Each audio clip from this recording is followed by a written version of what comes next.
पौधों से प्यार तो बहुत लोगों को होता है ना?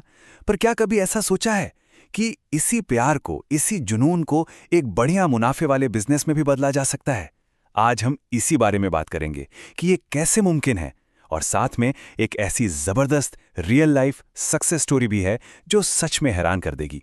चलिए शुरुआत करते हैं भाऊ साहब नवाले के इस कमाल के विचार के साथ। वो कहते हैं, रिस्क लेने का कोई सही समय नहीं होता, बस खुद पर और अपने टैलेंट पर भरोसा करना होता है और फिर कामयाबी मिल ही जाती है। ये सिर्फ कहने की बात नहीं है, ये एक ऐसे एंटरप्रेन्योर की कहानी है जिसने सच में एक बहुत बड़ा कदम उठाया। जरा इस नंबर को देखिए, 2 करोड़ रुपए, वो भी 1 साल में। ये वो शानदार टर्नओवर है जो एक एंटरप्रेन्योर ने अपने प्लांट नर्सरी के बिजनेस से कमाया है। इससे अंदाजा लगता है कि इस बिजनेस में कितना ज्यादा पोटेंशियल है। तो ये 2 करोड़ का सपना आखिर है किसका? ये कहानी है भाऊ साहब नवाले की, एक ऐसे इंसान की जिसने 50 साल की उम्र में अपनी एक बहुत अच्छी नौकरी छोड़ दी, सिर्फ अपने पैशन को फॉलो करने के लिए। तो भाऊ साहब का जो सफर रहा है ना, वो वाकई में कमाल का है। देखिए, दिसंबर 2019 में उन्होंने अपनी अच्छी खासी नौकरी छोड़ दी। फिर 1 मार्च 2020 को 50 लाख रुपए लगाए, मतलब एक बड़ा इन्वेस्टमेंट किया और ग्रीन्स एंड ब्लूम्स शुरू किया। और फिर सोचिए जरा, सिर्फ 23 दिन बाद पूरे देश में लॉकडाउन, मतलब बिजनेस शुरू होते ही सीधा ताला लगने वाली नौबत। इससे बड़ी चुनौती और क्या होगी?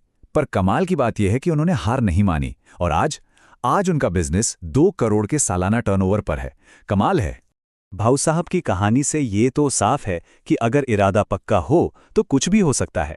तो अब देखते हैं कि कोई भी अगर अपना प्लांट बिजनेस शुरू करना चाहे तो उसे कौन से प्रैक्टिकल स्टेप्स लेने होंगे। चलिए एक तरह से अपने हरे भरे बिजनेस का ब्लूप्रिंट तैयार करते हैं। देखिए, नर्सरी शुरू करने का प्रोसेस काफी सीधा है, जिसमें 5 मेन स्टेप्स हैं। सबसे पहले मार्केट रिसर्च करो, देखो कि लोग क्या खरीद रहे हैं। दूसरा, अपना एक खास एरिया यानी नीश चुनो ताकि भीड़ से अलग दिख सको। तीसरा, सही जगह का चुनाव। चौथा, जो भी जरूरी टूल्स और सामान हैं वो खरीदो। और पांचवा, अपनी मार्केटिंग की प्लानिंग करो। अब इस बिजनेस को शुरू करने के 2 मेन रास्ते हैं। पहला है घर से शुरुआत, मतलब अपनी छत, बालकनी या घर के पीछे की जगह से। इसमें शुरुआती खर्चा काफी कम होता है, करीब 1 लाख रुपए से भी काम चल सकता है। दूसरा रास्ता है कमर्शियल नर्सरी का, जिसके लिए बड़ी जमीन चाहिए और पैसा भी ज्यादा लगता है, मान लीजिए 10 लाख या उससे भी ऊपर। चलिए अब एक बहुत ही जरूरी फैसले पर आते हैं, अपना खास एरिया यानी नीश चुनना। समझते हैं कि कामयाब होने के लिए भीड़ से अलग दिखना इतना जरूरी क्यों है। भारत में ना बहुत सारे फायदेमंद नीश हैं, जैसे सजावटी और फूलों की नर्सरी खोल सकते हैं, या सिर्फ सक्यूलेंट्स और कैक्टस पर फोकस कर सकते हैं।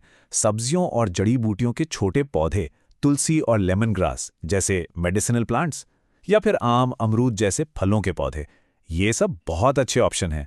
और हाँ, आजकल तो दुर्लभ और एग्जॉटिक पौधे या फिर माइक्रोग्रीन्स की खेती भी बहुत चल रही है। एक बात याद रखने वाली है, बड़े बड़े स्टोर्स से आम पौधों पर कंपटीशन करने का कोई फायदा नहीं। असली सफलता तो उन चीजों में है जो आसानी से नहीं मिलती, जो यूनिक हों। जब कोई अनोखे पौधे बेचता है ना, तो उसे अच्छी कीमत भी मिलती है और एक लॉयल कस्टमर बेस भी बनता है, जिसे सोशल मीडिया जैसे प्लेटफॉर्म पर टारगेट करना भी आसान होता है। ठीक है, तो अब बिजनेस की कुछ जरूरी बातों पर आते हैं, जैसे कि पैसे और कानून कायदे। ये चीजें अक्सर थोड़ी मुश्किल लगती हैं, लेकिन इनको समझना बहुत आसान है और यही बिजनेस की नींव होती हैं। चलिए प्राइसिंग को बिल्कुल सिंपल बनाते हैं। एक मोटा मोटा नियम है, पौधे की जो थोक लागत है उसे 2.5 से गुणा कर दो। जैसे अगर कोई पौधा 100 रुपए का खरीदा है तो उसकी रिटेल कीमत 250 रुपए होनी चाहिए। ये जो एक्स्ट्रा पैसा है, ये खराब होने वाले पौधे, मेंटेनेंस और सीजनल डिमांड जैसी चीजों को कवर करता है और प्रॉफिट भी पक्का करता है। अच्छा, अब कानूनी तौर पर काम करना है तो कुछ परमिट्स तो लगेंगे ही। तो भारत में बिजनेस रजिस्ट्रेशन, जीएसटी रजिस्ट्रेशन अगर टर्नओवर 20 लाख से ज्यादा है तो, और स्टेट हॉर्टिकल्चर डिपार्टमेंट से नर्सरी लाइसेंस, साथ में एक लोकल ट्रेड लाइसेंस की जरूरत पड़ती है। और हाँ, अगर स्टाफ रख रहे हैं तो शॉप एंड एस्टेब्लिशमेंट रजिस्ट्रेशन भी करवाना पड़ेगा। भारत में जो लोग नर्सरी खोलना चाहते हैं उनके लिए एक बहुत जबरदस्त चीज है सरकारी सब्सिडी। इससे शुरुआती दौर का जो फाइनेंशियल रिस्क होता है वो काफी हद तक कम हो जाता है। सरकार की एक स्कीम है, mission for integrated development of horticulture या MIDH। ये स्कीम नई नर्सरीज को अच्छी खासी फाइनेंशियल हेल्प देती है। इसे बनाया ही इसलिए गया है ताकि हॉर्टिकल्चर सेक्टर को बढ़ावा मिल सके। तो ये सब्सिडी काम कैसे करती है? देखिए, अगर कोई 1 हेक्टेयर तक की छोटी नर्सरी लगा रहा है तो सरकार 15 लाख की लागत का 50% तक सब्सिडी देती है, यानी 7.5 लाख रुपए तक। और अगर कोई हाईटेक नर्सरी है तो सरकार 25 लाख प्रति हेक्टेयर की लागत का 40% तक सब्सिडी देती है, जिसकी लिमिट 40 लाख रुपए तक हो सकती है। सब्सिडी के लिए अप्लाई करने का प्रोसेस भी सीधा है।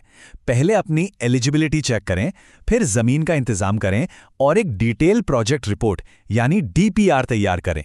इसके बाद नेशनल हॉर्टिकल्चरल बोर्ड के पोर्टल पर ऑनलाइन अप्लाई कर दें। एक बात जरूरी है, सब्सिडी के लिए बैंक से लोन सैंक्शन होना जरूरी है। बस फिर अपना प्रोजेक्ट पूरा करें और इंस्पेक्शन के बाद सब्सिडी क्लेम कर लें। तो इस पूरे सफर का, इस पूरी मेहनत का आखिरी इनाम क्या है? बात सिर्फ पैसों की नहीं है। चलिए उस असल मोटिवेशन और खुशी पर वापस आते हैं जो इस काम से मिलती है। भाऊ साहब नवाले बहुत अच्छी बात कहते हैं, संतुष्टि। चाहे वड़ा पाव का स्टॉल चलाओ या रिक्शा, जिस पल इंसान अपना कुछ करता है ना, उसे संतुष्टि मिलती है। अपना बॉस खुद बनना सबसे अच्छा एहसास है, और ये बात पैसे से कहीं बढ़कर है। ये आज़ादी और आत्मसंतुष्टि की फीलिंग है।